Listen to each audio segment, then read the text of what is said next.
Hi guys, this is the video lecture on the Indus River Valley Civilization. This is not one of the required videos for the class, but I am putting it on here so that it is available to you in case you miss class or you want to go back and review something for a test. So here is that information. If you have any questions, like always, write them down and I'll be happy to answer them for you. When we study the civilization, again, we're going to consider the grapes of the civilization: the geography, religion, achievements, politics, economy, and social structure. Let's start with the geography. So the Indus Valley is actually this area over here in the western part of South Asia. This is South Asia right here. The modern day country of India is here, Afghanistan and Iran, and then most of Pakistan. That's what actually makes up the Indus Valley civilization.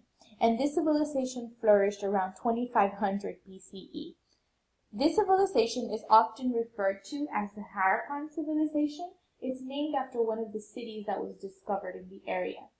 Harappa was the first archaeological site that was excavated by archaeologists, and we found out later that it's not the only urban center in the area, that in fact there are more than 1,000 cities and settlements that have been discovered along the Indus River and its tributaries.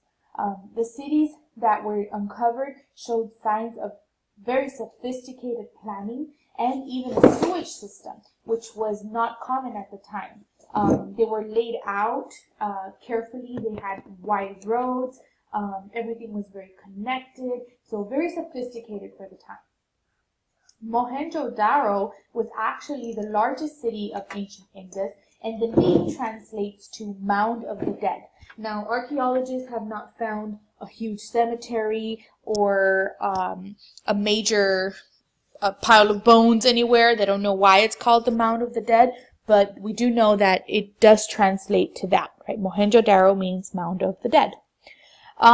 Geography of India is very important to the success of the civilization because India or South Asia has a lot of natural borders, and that means that they have borders that are either land or water. And so if you look at the Himalayas, this big range of mountains up here, that doesn't allow for a lot of people to invade, and neither does having to cross this large sea right here. So this makes it easy for the civilization to thrive because it's not really being bothered by any outside forces. The Indus River and the Ganges River are also very important geographical features for the survival of this civilization. The Indus River would be right up here around Pakistan, and then you have the Ganges River on this side. And these rivers have a lot of tributaries. So if you remember from geography, tributaries are those small little rivers and streams that are going to branch out of major rivers. And this makes the area very fertile because the waters have a lot of nutrients and they irrigate the crops and make it really good for agriculture to take place. And also the rivers allow for boats to move freely for trade so that they can trade with each other and they can also trade with other civilizations.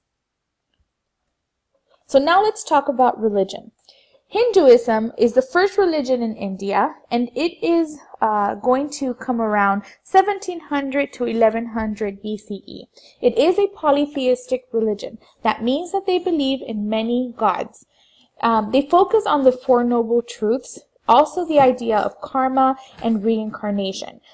Karma means that if you lived a good life, when you are reborn into your next life, you're going to have a better station in life, you might have a happier life, a better job.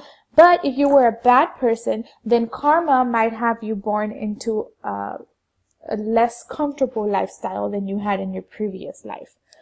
Buddhism is also an important religion in India, and that one comes around 365 BCE, and it's based on the teachings of a man named Buddha. It's polytheistic as well. Again, they believe in many gods, and it's centered on the ideas of the Eightfold Path. Those ideas tell Buddhists how to live a happy life, and they also believe in reincarnation. Now, the Indus Valley civilization had a lot of achievements. Let's start with the buildings and the structures that they made. All of their houses had access to water. They had a very sophisticated irrigation and sewage system. And the houses were made of dry brick, making them very sturdy. And again, they had an early sanitation system. They had an early sewage system, so that kept them pretty clean. And Sanskrit was their most important language, and you can see a picture of that there on the top right.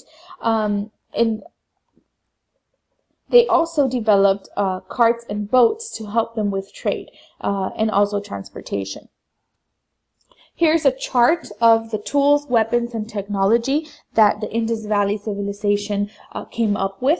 Their tools were made from bronze, copper, and iron, and they even used clay for tools and also for art. And they even came up with a measuring system and tools for measurement, and they were actually quite accurate. Their weapons were made from bronze. They weren't advanced as the Mesopotamians' weapons, mostly because they were isolated, like I mentioned earlier. They didn't really have any need for any weapons for war because they weren't being invaded.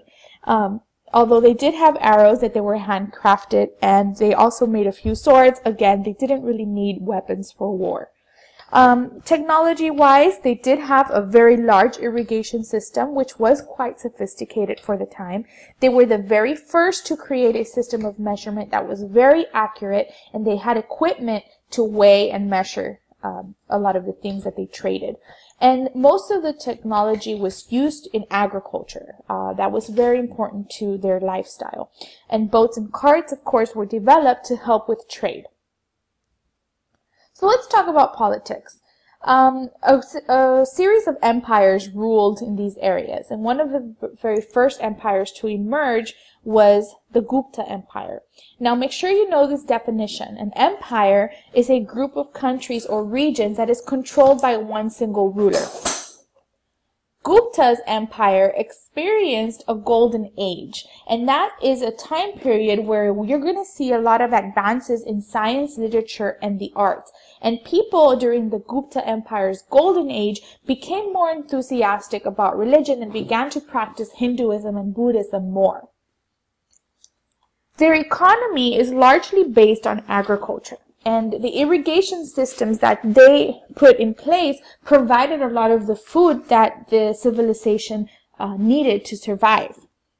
Wheat and barley were the primary crops that they grew, although they also grew rye, peas, cotton, and even rice. Again, wheat and barley were the most popular at the time.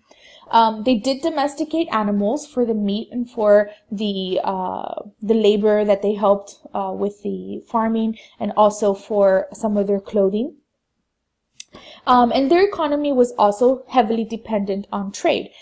They did trade with the other civilizations in the area, and they even traded with Mesopotamia and Egypt. So they did cross the Arabian Sea over here to the west and traded with the people in these areas as well.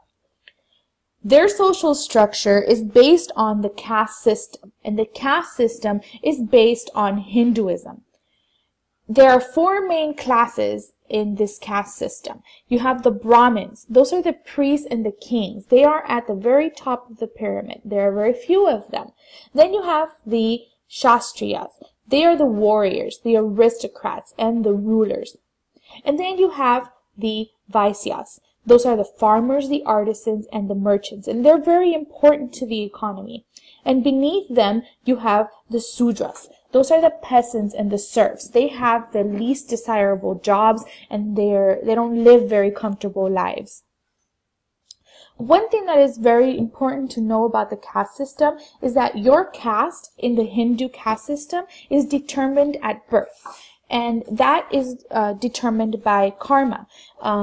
Reincarnation is the only way for you to move up and down the ladder. You can't, if you are a Sudra, you can't marry a Brahmin. You're going to marry somebody who is also in your same class. And there is no way for you to work your way up. The only way to move up is to do good deeds and let karma have you reborn into a higher class. There are certain gender roles in this time period that women and men ascribe to. Men are the ones who have to work within their designated caste, and you do the job that your dad did. So if your dad was a merchant, you will be a merchant. If your dad was a priest, then you will be a priest. And women were actually valued highly in this time period because of their ability to have children and to nurse children. So they were very respected. And children, again, like I mentioned, adopted the roles of their parents when they were old enough. So this concludes the lecture on the Indus Valley Civilization. If you have any questions, make sure that you note those on a separate sheet of paper and bring them up in class, and I'd be happy to answer them for you. So thank you for watching, and have a great day.